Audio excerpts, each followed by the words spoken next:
love science, obviously, as Muslims, but if you study the philosophy of science, you know science changes. Because no one has an infinite number of observations. We may have a future observation that is against our previous generalizations. We see this in the history of science all the time. Things are changing. Theories are confirmed or rejected. Theories are improved or tweaked. It happens all the time. If someone has studied the Darwinian mechanism, Darwinian evolution, you would see throughout its history, although it stayed relatively the same, it's been tweaked here and there, right? Because of new findings and new observations. Even concerning the beginning of the universe, cosmology, the Big Bang as we hear, it gets tweaked all the time. In actual fact, if you study the academia, forget the magazines, there are 17 different models to explain the Big Bang. 17. And I believe all of them disagree with each other. Those models are in contradiction with each other. And yet, they have the same weight. This is called, in the philosophy of science, underdetermination. You have some data, and there are 17 ways of explaining the same data. And that's how we have to learn and read, wallahi, brothers and sisters, by God. Because many of us, we go onto the streets, and we go onto YouTube, and we go into these places, and we think the Big Bang is like revelation. It's haqq.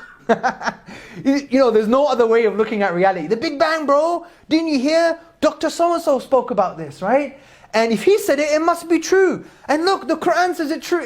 The Quran says it as well, and it must be the same. We can't have this anymore.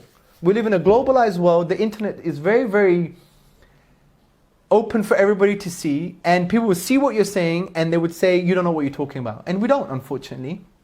Don't superimpose science onto the book of Allah subhanahu wa ta'ala, especially when we don't know the science.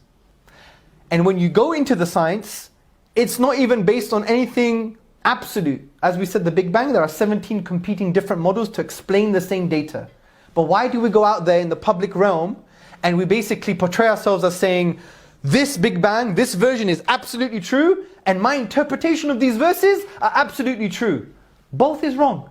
Both is wrong. And we just have to become more intellectually and spiritually mature in order to understand that. I did those mistakes too.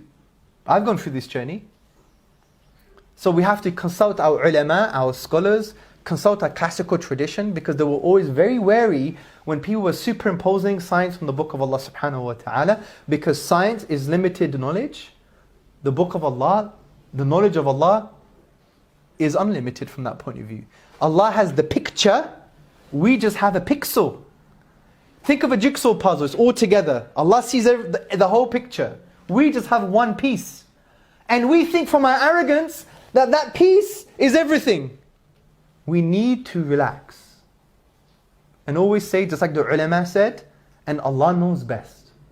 Okay? And we have to learn from the mistakes of our predecessors and the mistakes of my mistakes and other mistakes that people have had, and we progress and learn together. And we need to realize, when we take something scientific, really understand what it means accurately. Not something from YouTube, not in a popular magazine. And when you read the verses of the Quran, understand them properly. And then you could do your own tadabbur, your own pondering. Not tafsir, because we're not qualified, but you could do your own pondering. And when you do that, say, Allah knows best. Don't come across as this is the only thing you could hold on to prove your religion. This is totally false based on what I've just said. Science changes.